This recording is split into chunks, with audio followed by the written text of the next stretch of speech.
Məktəbdə baş verən dəhşətli hadisədən danışacağıq. Paytaxtın Yasamal rayonu 286 sayılı məktəbdə şagirdlər arasında uzun müddətdir davam edən münaqişə xəsarətlə bitib. İddia olunur ki, hadisəni törədən şagird gətirdiyi spirti digər şagirdin üzünə töküb və alışqanla yandırıb. Hazırda xəsarət alan şagird reanimasiyadadır. Rəşad Vəkiloğlu hadisənin təfərrüatlarını araşdırıb.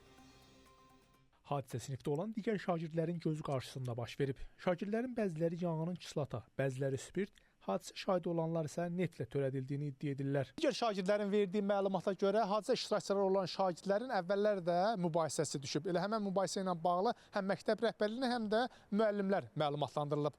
Ancaq problem həllini tapmadığı üçün şagird özü problemi həll etmə qərarına gəlib. Hətta evdən üzərində bir iddiaya görə kislata, digər iddiada neft, digər iddiada isə spirt gətirərək mübahisə elədiyi şagirdin üzərinə töküb, daha sonra ona od vuraraq xəsarət yetirib. Hazırda şagirdin vəziyyəti ağırdır və xəstəxanada müalicəsi davam etdirilir. Şagirdlər iddia edirlər ki, yanğına 9-cu sinif şagirdlərinin sinif yoldaşları və müəllimlər müdaxilə ediblər. Saçından başlayıb bütün paltarına verir. Dostu yanan uşağın üstünə tullab, o yanğını söndürüb, qaçan uşağı da tutub.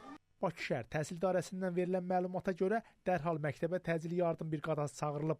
Şagirdə ilkin tibbi yardım göstərilib. Müayinə və müalicəsi üçün Nərimanov Tibb Mərkəzinin nəzdində olan yanıq mərkəzinə yerləşdirilib. Daxil olarkən xəstəyə başın, üzün, boynun, gövdənin ön və yan səthlərinin hər iki yuxarı ətrafların 2-ci, 3-cü dərəcəli termik yanığı diaqnozu qoyulmuşdur. Xəstənin vəziyyəti ağır qiymətləndirilir və reanimasiya şöbəsində müalicəsi davam etdirilir.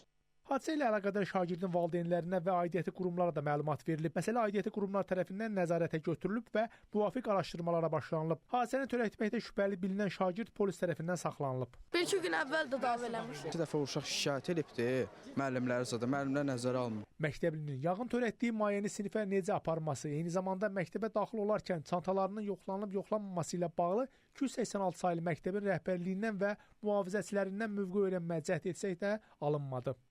Direktor içəridədir, məktəbdə. Bakı şəhər Təhsil İdarəsindən o da bildirildi ki, məktəb daxili araşdırma çərçivəsində şagirdin sinif yoldaşları və müəllimlərlə söhbət aparılıb. Məktəb psixoloqu tərəfindən şagirdlərə zəruri dəstəkləyici tədbirlər həyata keçirilib. Hazırda polis tərəfindən hadisənin dəqiq təfərrüatları araşdırılır. Rəşad Vəkiloğlu, Əfqan Bayramov, Space xəbər.